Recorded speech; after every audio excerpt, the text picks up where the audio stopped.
For today's episode of Storytime with Jen, we're going to be reading Hooray for Diffendoofer Day by Dr. Seuss with some help from Jack Prelutsky and Lane Smith.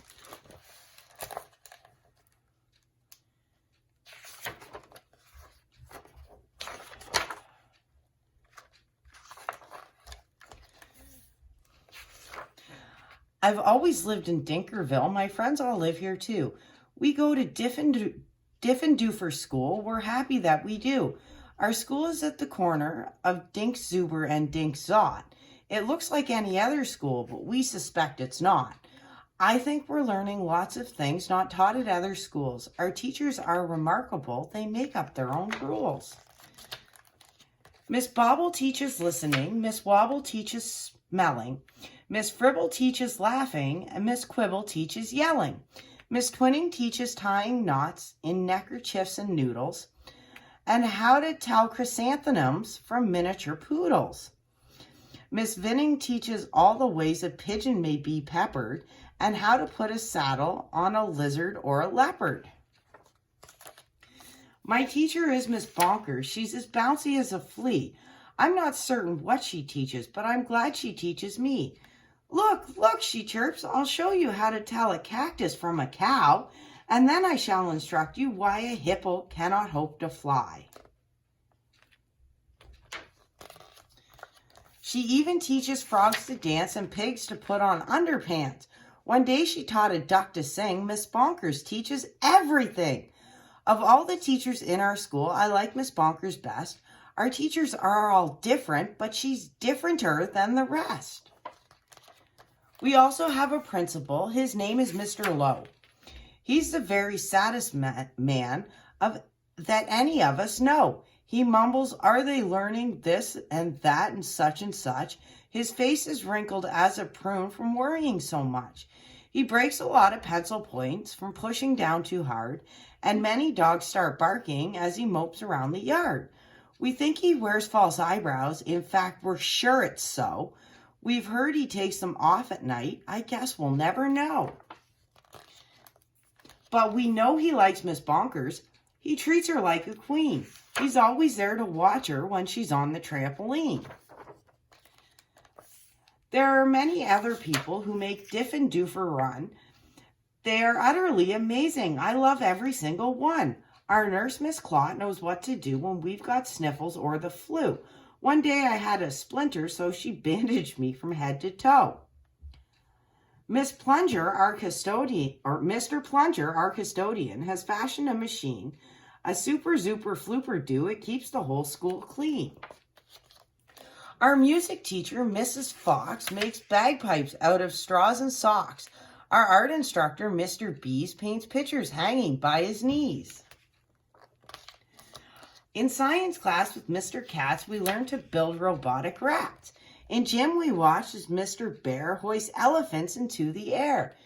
Miss Luna's our librarian. She hides behind the shelves and often cries out louder when we're reading to ourselves. We have 3 cooks, all named McMunch, who merrily prepare our lunch.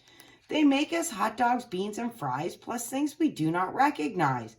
And as they cook, they sing their song, not too short and not too long. Roast and toast and slice and dice, cooking lunch is oh so nice. We were eating their concoctions, telling jokes and making noise, when Mr. Lowe appeared and howled, "Attention, girls and boys!" He began to fuss and fidget, scratch and mutter, sneeze and cough. He shook his head so hard we thought his eyebrows would come off. He wrung his hands, he cleared his throat, he shed a single tear. Then he sobbed, "I've something to announce, and that is why I'm here. All schools for miles and miles around must take a special test to see who's learning such and such, to see which school's the best. If our small school does not do well, then it will be torn down, and you will have to go to school in dreary Flobbertown." "Not Flobbertown," we shouted, and we shuddered at the name, for everyone in Flobbertown does everything the same. It's miserable in Flobbertown. They dress in just one style. They sing one song, they never dance, they march in single file. They do not have a playground and they do not have a park. Their lunches have no taste at all. Their dogs are scared to bark. Miss Bonkers rose. Don't fret, she said. You've learned the things you need to pass the test and many more. I'm certain you'll succeed. We've taught you that the earth is round, that red and white make pink, and something else that matters more. We've taught you how to think. I hope you're right, sighed Mr. Lowe. He shed another tear. The test is in 10 minutes, and you're taking it right here. We sat in shock and disbelief. Oh, no, we moaned. Oh, no. We were even more unhappy than unhappy, Mr. Lowe. But then the test was handed out. Yahoo! We yelled, Yahoo! For it was filled with all the things that we all knew we knew. There were questions about noodles, about poodles, frogs, and yelling, about listening and laughing, and chrysanthemums and smelling. There were questions about other things we'd never seen or heard, and yet we somehow answered them, enjoying every word. 1 week later, after recess, Mr. Lowe meandered in. We'd never seen him smile before, but now he wore a grin. He soon began to giggle, and then his giggle grew by half, and then it really happened. Mr. Lowe began to laugh. You've saved our school, you've saved our school, he jubilantly roared. We've got the very highest score. He wrote it on the board. Miss Bonkers did some cartwheels till her face turned cherry red. She bounded up to Mr. Lowe and kissed him on the head. Hooray, hooray, she shouted. I'm so proud I cannot speak. So she did another cartwheel, and then she pecked him on the cheek. Ahem, ahem, coughed Mr. Lowe. You all deserve a bow. I thus declare a holiday. It starts exactly now. Because you've done so splendidly in every sort of way, this day forever shall be known as Diffendoofer Day. And furthermore, I promise I won't ever wear a frown, for now I know we'll never go to dreary Flobberstown. Then we held a celebration. There was pizza, milk, and cake. Like everyone, I ate too much and got a bellyache. We laughed and whooped and hollered the entire school day long. And then we all sang triumphantly the Diffendoofer song. We love you, Diffendoofer School. We definitely do. There surely is no other school that's anything like you. You're gribulous, you're grubulous. Each day we love you more. You are the school we treasure and unceasingly adore. Oh, finest school in Dinkerville, the only one as well. We love you, Diffendoofer School, much more than we can tell. You are so Diffendooferous, it gives us joy to say, 3 cheers for Diffendoofer School. Hooray! Hooray! Hooray! How this book came to be.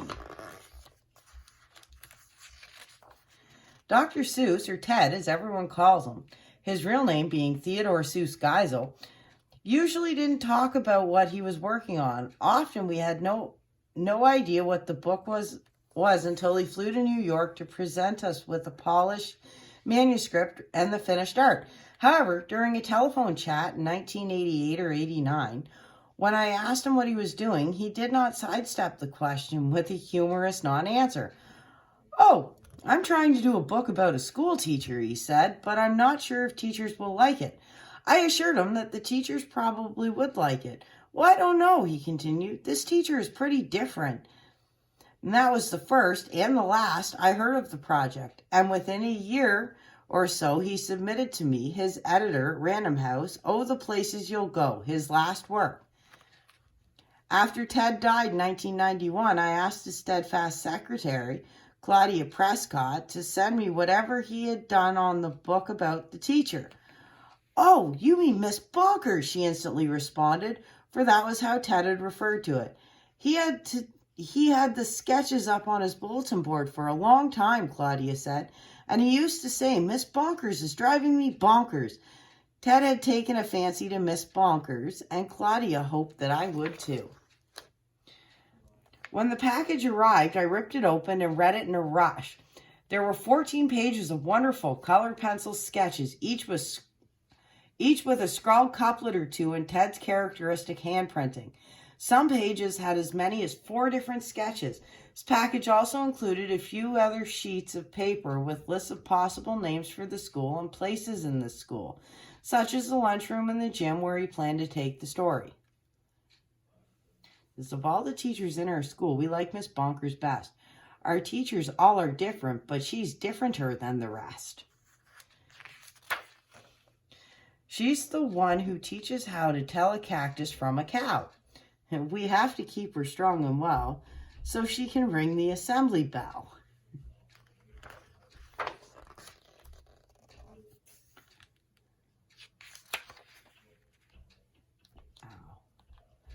I wish you could go to my school. We're happy as can be.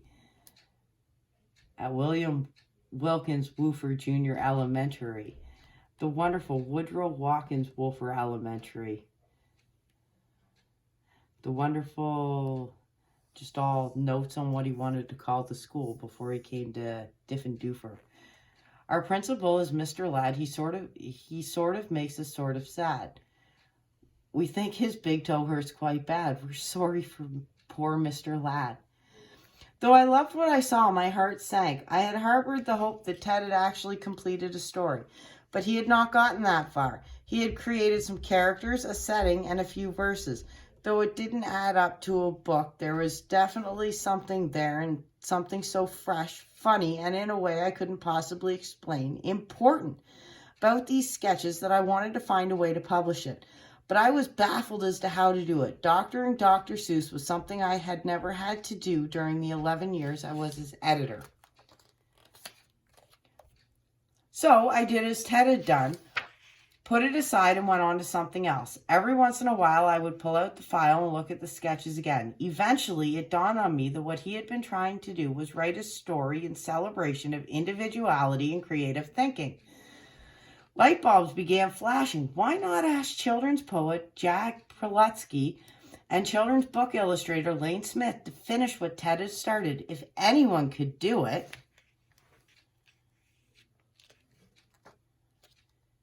This tremendously talented and free-spirited pair could.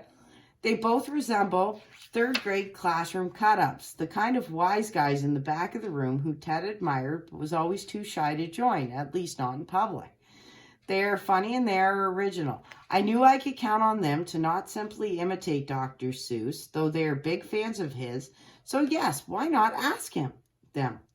Finding a plot was the first critical step, and once Jack hit upon a kind of modern-day achievement test that the students at Diffendoofer School had to pass or to be sent to dreary Flobbertown, I knew the nut had been cracked. In addition to creating from scratch the majority of the verses, though a number of Ted's verses were used verbatim, there were many decisions of varying magnitude for Jack to make. For example, which custodian of the two conceptualized by Dr. Seuss should stay in the book? Indeed, what school name from the more than 20 jotted down by Dr. Seuss should be the chosen one? Jack picked Diffendoof because it suggests the word different. He added the at the ending because the extra beat fit better into his own rhyme scheme. Lane used the body of Dr. Seuss's illustration, his striped and whirling fantasy lands, his zigs and zags and bursts of color, plus his original sketches as inspiration. Combining the collage with oil painting, Lane had fun working into the story a few cameo appearances by famous Dr. Seuss characters, images, and books. With Hooray for Diffendoofer Day, Jack and Lane do indeed pay homage to Dr. Seuss, but in their own distinctive way. The result is the union of three one-of-a-kind voices in a book that is greater than the sum of its parts.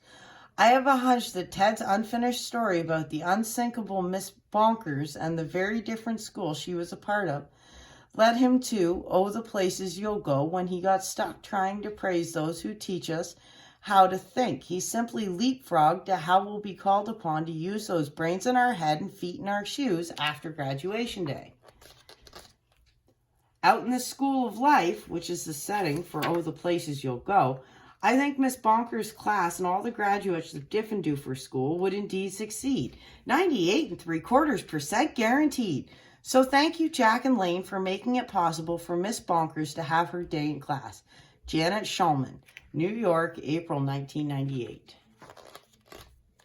It's the memory of Dr. Seuss, Jack Prelutsky, and Lane Smith. The end.